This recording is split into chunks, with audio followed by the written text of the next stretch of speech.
Bonjour à tous, c'est Ulrich de Frandroid. Nous avons eu la chance de prendre en main le dernier Huawei Mate 10 Pro. Est-il la nouvelle référence de 6 pouces sous Android? Voyons ça de plus près. Le fabricant chinois Huawei se positionne comme un des acteurs incontournables du marché du smartphone. Chaque année, un peu comme chez Samsung avec la gamme Note, nous avons droit à un nouveau Mate. Et cette année, nous avons donc pu découvrir la série Mate 10. Et dans cette série Mate 10, nous nous sommes intéressés de plus près à celui qui était le plus haut de gamme, le Mate 10 Pro. Il se différencie de la masse par son design, et comme vous pouvez le voir, contrairement aux anciens téléphones de Huawei, la marque chinoise a adopté un design au format 18/9 avec des bordures d'écran très affinées. On n'est donc pas face à un design borderless parce que les bordures, on peut clairement les voir, néanmoins elles sont très fines et ça donne donc un look plutôt gracieux, intéressant et très sobre du téléphone. Et ce qui est le plus impressionnant, c'est qu'il affiche une dalle avec une diagonale de 6 pouces dans un format en main qui est le traditionnel format 5,5 pouces. À l'arrière, un panneau d'aluminium couvre l'ensemble de la coque. Néanmoins, il accroche toutes les traces de doigts. Bonne nouvelle, le Mate 10 Pro est certifié IP67.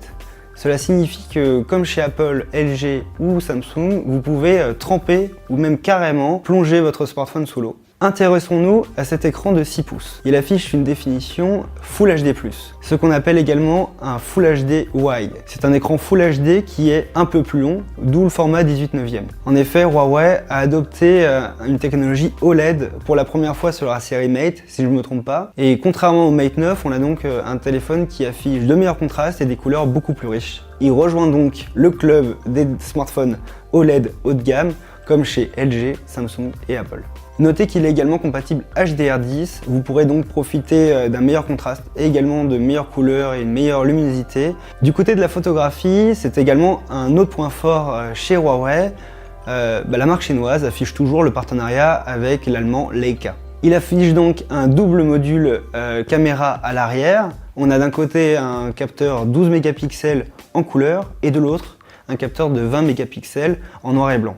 Vous pouvez utiliser les capteurs indépendamment pour capturer des photos simples en couleur, mais également des photos en noir et blanc, ou vous pouvez utiliser les deux capteurs en même temps. Mais le plus grand changement vient de l'optique. En effet, on trouve une ouverture 1.6 sur les deux caméras, ce qui est du jamais vu dans la photographie mobile. Huawei veut donc afficher le meilleur photophone du marché avec ce double capteur, mais c'est peut-être pas d'un point de vue hardware que le résultat est le plus impressionnant, enfin presque. En effet, alors qu'on a l'habitude de retrouver des Snapdragon 835 chez la concurrence ou de l'Exynos chez Samsung, on retrouve du Kirin, donc un processeur, un SoC, ce que vous voulez, fabriqué par la filiale iSilicon de Huawei. Et ce Kirin 970 fait suite au Kirin 960 qu'on trouvait sur le Mate 9. Il affiche un classique CPU octo-cœur. Il a également un GPU qui devrait avoir des performances supérieures à peu près à 20% par rapport à l'année dernière. Mais la nouveauté vient d'une petite puce qui s'appelle le NPU, et c'est pour ça que Huawei appelle son téléphone le premier téléphone IA mobile, c'est-à-dire intelligence artificielle mobile.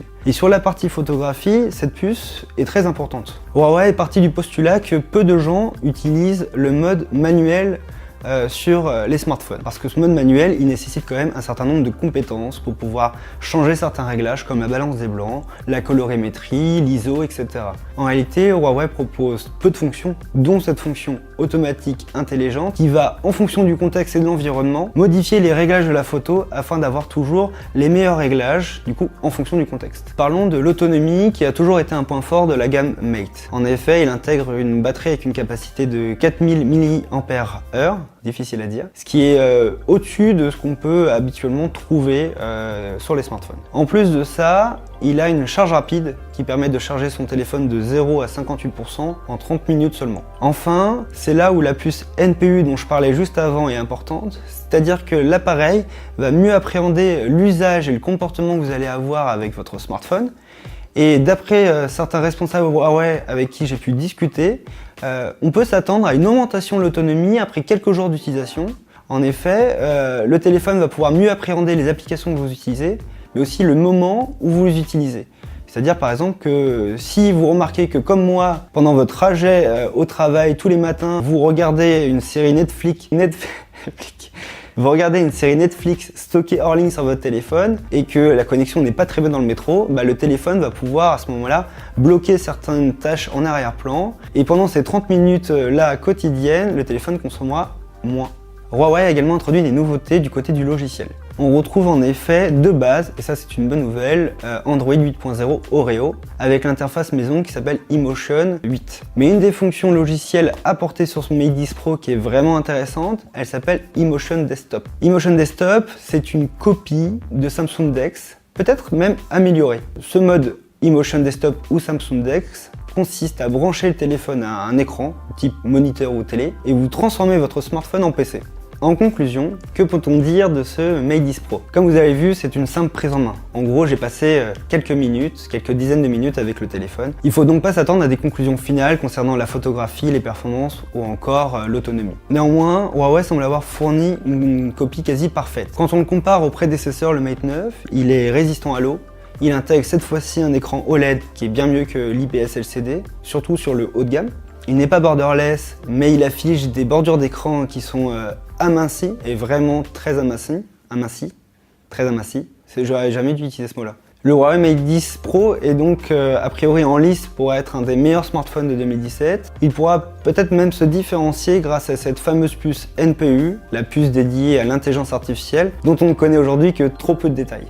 Je vous encourage vraiment à aller sur frandroid.com pour lire la prise en main écrite. Merci d'avoir suivi la vidéo et n'hésitez pas également à commenter pour poser vos questions, j'y répondrai de temps en temps.